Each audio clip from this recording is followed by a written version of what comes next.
के कार्यकर्ता हैं वो भी एक बहुत लंबा सफर आप लोगों के साथ तय करके आ रहे हैं, लेकिन फिर भी मैं कहता हूं कितने तब के बाद में तो तेज बढ़ता है, ओज बढ़ता है, संकल्प दृढ़ होता है।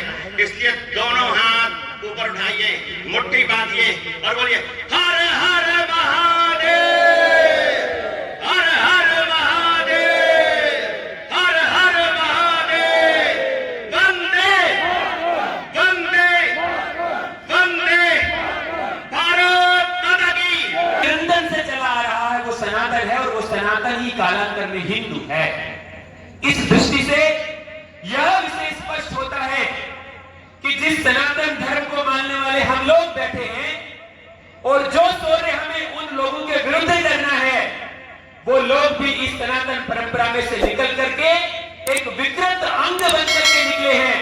और इस कारण से कोई व्यक्ति जिस प्रकार से कोई जानवर पागल हो जाता है, कोई हाथी पागल हो जाता है, तो उस राज्य की व्यवस्था उस हाथी को मारने का आदेश देती है। ये हमारी परंपरा और राज व्यवस्था का एक भाग है। लेकिन तब ध्यान आता है कि यह भाग कब था? राजा राम के समय में एक व्यवस्था थी जिसको आज न केवल भारत में बल्कि पूरी दुनिया में जहां लोकतांत्रिक रूप से चुनाव होता है, वहां चुनाव लड़ने वाले लोग राम राज्य की कल्पना देकर के द राम एम्परर कहकर के अमेरिका जैसे देश में भी वहां के सीनेट के सदस्य जनता को प्रलोभन देते हैं कि यदि आप मुझे चुनते हैं तो मैं कैसी व्यवस्था लेकर आऊंगा, मैं राम राज्य जैसी व्यवस्था लेके आऊंगा। पूज्य संत मंच पर उपस्थित हैं, ये राम राज्य की व्यवस्था कैसी थी? तब हमें ध्यान आता है कि ये राम राज्य की व्यवस्था ऐसी थी कि राम राज्य के समय में जो झूठ बोलता था उसको कहा जाता, उसे सर्प डस जाता था। अर्थात झूठ बोलना मृत्यु दंड के समान था। एक मात्र झूठ बोलना इतना बड़ा पाप था, तो आप कल्पना करिए वो व्यवस्था कितनी आदर्श रही होगी, वो हमारी परंपराएं कितनी उन्नत रही होंगी।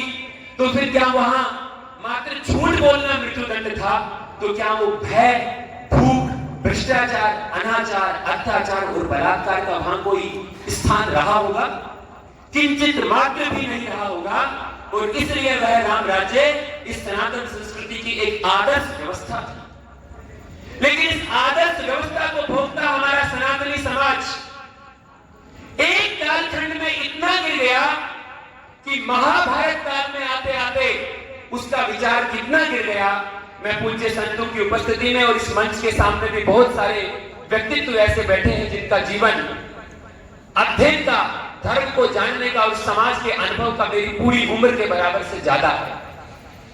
तब मैं कहता हूं कि हमारा समाज महाभारत काल में अर्थात द्वापर में इतना गिर गया था कि जब भगवान केशव, भगवान कृष्ण दूत बनकर के दुर्योधन के पास जाते हैं पूज्य महाराज जी, तब दुर्योधन को समझाते हैं कि ये मेरे रिश्ते के एक ऐसे ममेरे नाते में आने वाले राजा दुर्योधन, महाभारत के युद्ध की समर योजना रची जा रही है। तुम राजा हो और धर्म ये कहता है कि राजा अपने प्रजा और सेना दोनों की रक्षा करे और इस युद्ध को टाला जा सकता है। भगवान कृष्ण दुर्योधन को कहते हैं कि आप अपने सगे भाई पांडु को 5 गांव के बराबर भूमि दे दो, ये युद्ध टल जाएगा, महाभारत नहीं होगा। हजारों सैनिकों की जो पत्नियां हैं वो विधवा होने से बचेंगी, हजारों माताओं के लाभ बच जाएंगे। तब हम सबको ध्यान आता है कि दुर्योधन का उत्तर उस समय के समाज की स्थितियों को इंगित करता है। दुर्योधन कहता है कि सब तुम 5 गांव भूमि की बात करते हो, सुई की नोक पर जितनी भूमि आ सकती है मैं उतनी भूमि भी पांडु को नहीं दे सकता। ध्यान क्या आता है कि भाई भाई को सुई की नोक के बराबर भूमि नहीं देना चाहता था। ये द्वापर के युग की गिरावट का दृश्य था और ये दृश्य गिरता गिरता इस परिस्थिति में आया कि उन्हीं भगवान कृष्ण ने जो माताएं रोज कंस को करके रूप में मक्खन देने जाती थी, उनको यमुना नदी में मक्खन की मटकियां फोड़ करके जल के जीवों को खाने के लिए देने के लिए स्वीकार करवाया। गोवर्धन उठाकर संगठन की शक्ति को बताया और महाभारत के युद्ध के माध्यम से एक सशक्त समाज के रूप में अर्जुन केवल एक नहीं है, आप में से बहुत सारे समाज को पढ़ने वाले, विषय को पढ़ने वाले लोग स्वामी अड़गानंद जी की यथार्थ गीता को पढ़े। एक बहुत अच्छा प्रमाणिक ग्रंथ है। एक कहते हैं अर्जुन मात्र एक अर्जुन होगा, दुर्योधन समक्ष युद्ध लड़ने वाला। लेकिन अर्जुन मात्र एक अर्जुन नहीं था, बल्कि भगवान कृष्ण ने जो गीता का संदेश दिया था, ये गीता नाम यूं ही नहीं रखा गया। गीता संस्कृत में कहा जाता है गाते हुए। भगवान कृष्ण ने जैसे महाराज जी ने हमें धर्म का उपदेश गाते हुए बताया, ऐसे एक इतने बड़े योद्धा wing commander NSC Ajit Doval, इस तरह से उस समय के एक पराक्रमी योद्धा जो अपना धर्म भूल गए थे, जो लोभ मोह और तृष्णा के कारण से अधर्मी होने के बाद भी अपने ही सगे संबंधियों को आज के वामपंथियों की तरह हिंदू मुस्लिम भाई भाई समझने का एक ऐसा मोह पाल रहे थे। उन अर्जुन को भगवान कृष्ण गीता का उपदेश देकर के खड़ा करते हैं। और खड़ा करने के बाद कौन अर्जुन जो अपने दोनों घुटनों को मोड़ करके रथ के नीचे बैठ जाता है और गांधी को रख देता है। उस समय की ब्रह्मोस मिसाइल जो अर्जुन के हाथ में थी, पूरा युद्ध उससे वो पलट सकता था, लेकिन मोहग्रस्त समाज का परिचय अर्जुन बैठ जाता है। तब भगवान कृष्ण उनको गीता का उपदेश देकर के कुछ मूल बातें बताते हैं। उस मूल बातों का मक्खन, उस मूल बातों का घी यदि कोई है तो वो शब्द है शौर्य।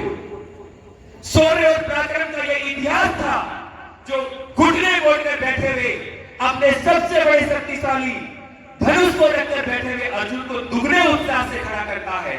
और वो कहते हैं भगवान कृष्ण को, हे केशव, मैं युद्ध के लिए तैयार हूं और जितना मेरा मनोबल है मैं उससे 4 गुना बल से युद्ध करने के लिए तैयार हूं। मैं अधर्म का नाश करूंगा, अन्यथा मृत्यु को प्राप्त हो जाऊंगा। विलुप्त होने के कारण से जो घटनाएं घटित हुई हैं, उनके बहुत सारे उदाहरण आप सब कार्यकर्ता जानते हैं, रोज समाचार पत्रों में पढ़ते हैं। और कहीं ना कहीं हम ऐसे क्षेत्र में यहां आज की सभा कर रहे हैं जहां लव जिहाद की घटनाएं प्रतिदिन घटित होती हैं। इस दृष्टि से यदि किसी समाज का शौर्य जागृत हो तो क्या ये घटनाएं हो सकती हैं? किंचित मात्र भी नहीं हो सकती। और तेज है, उसको कोई भी अधर्म की ताकत उसकी तरफ आंख उठा के नहीं देख सकती। इस कारण से जो चक्रवर्ती सम्राट राजा दशरथ के काल में राजा राम ने किया, क्या किया? तो राजा राम ने किया कि माता सीता का अपहरण करने वाले रावण को न केवल खुद मृत्यु को प्राप्त करवाया, बल्कि उसकी सोने की लंका को जलाया भी और उसके समूल सारे वंश का नाश भी किया। और वहीं से एक ऐसा हिंदू समाज का एक धर्म के पक्ष में खड़ा हुआ विभीषण के रूप में जो व्यक्ति था, उसको वहां का राजा बनाया। को जागृत करने का भाव आप सबके मध्य देने आई है।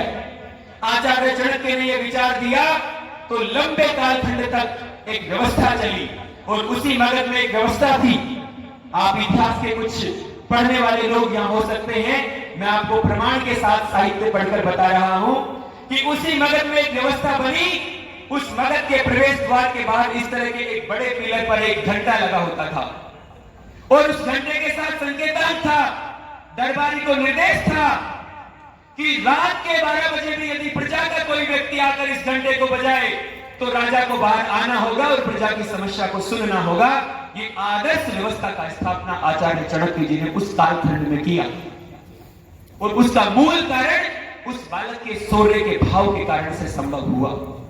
आप हम सबको इतिहास के उस दृश्य पर जाना होगा जब वो 4 साहबजादे, जिस परंपरा को आज हमारा हिंदू समाज अलग मानता है, जिस परंपरा को आज वो समाज अलग मानता है और वो खालिस्तान की मांग करता है, उसी सिख परंपरा ने इस हिंदू समाज के लिए कितना बलिदान दिया है, जब इतिहास पढ़ेंगे तो हमें ध्यान आएगा।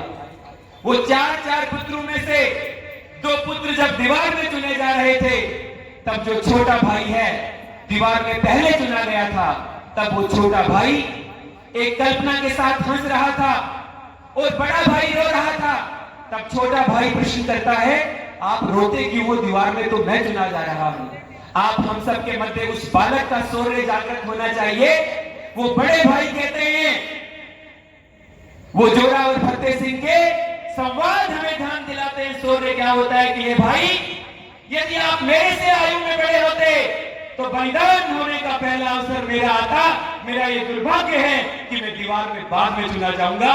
ये इस हिंदू संस्कृति की सिख परंपरा के उस बालक के संस्कार थे। इस कारण से आज हजारों वर्ष से सनातन सुरक्षित है। आप हम सबको ध्यान है बंदा बैरागी के साथ क्या क्या हुआ? 1.25 मन जनेऊ रोज इकट्ठी करने के बाद दोपहर का भोजन करता था। आप हम सब की रूह कांप जाएगी कि कितने सनातन समाज के बलिदान के कारण से आज हम सनातनी सुरक्षित रह पाए हैं। इसलिए बजरंग दल की शौर्य यात्रा आपसे आह्वान करने आई है कि अपने पूर्वजों के इतिहास को मात्र और मात्र गुलामी का इतिहास मत मानिए। शौर्य यात्रा आपको विषय देने आई है कि हमारा इतिहास गुलामी का नहीं था, हमारा इतिहास शौर्य और पराक्रम का इतिहास था। हम लड़े, एक कोने पे कमजोर हुए तो दूसरे कोने पर लड़े। इसलिए छत्रपति शिवाजी, महाराणा प्रताप, राणा सांगा, बप्पा रावल बहुत बड़ा क्रम है जो बलिदानी की इस भूमि पर उनके पराक्रम के कारण से हमारा सनातन धर्म सुरक्षित रह पाया। अपना देश अगर भूमि मां हो सकती है, यदि किसी के लिए अपना राष्ट्र देवता हो सकता है, तो भला वो अपनी मां के टुकड़े कैसे कर सकता है? भला किसी के लिए राष्ट्र देवता है तो उस देवता के अंग छत निश्चित कैसे कर सकता है? अतः हमारी पीढ़ियों को बताने की आवश्यकता है कि इस भारत मां के एक भुजा को जो सिंध के रूप में जानी जाती थी, बड़े बड़े महल नुमा मकान थे, विशुद्ध साम्राज्य था, हमारा नानक साहब हिंगलाज माता का मंदिर और ढाकेश्वरी माता का मंदिर आज कहां पर है? गुरु नानक देव जी का वह बलिदान पर्व वहां क्यों मनाया जाता है? मैं आपको विश्वास के साथ कहता हूं, हमारी आज की पीढ़ी को यह बताने की आवश्यकता है कि बहुत बड़े शौर्य और पराक्रम के कारण से ये जो भूमि आज हमारे पास 32,87,963 वर्ग किलोमीटर बची है, ये भूमि भी टुकड़े टुकड़े होकर टुकड़े टुकड़े गैंग के द्वारा तोड़ने के लिए बड़ी योजना के रूप में षड्यंत्र हो रहे हैं।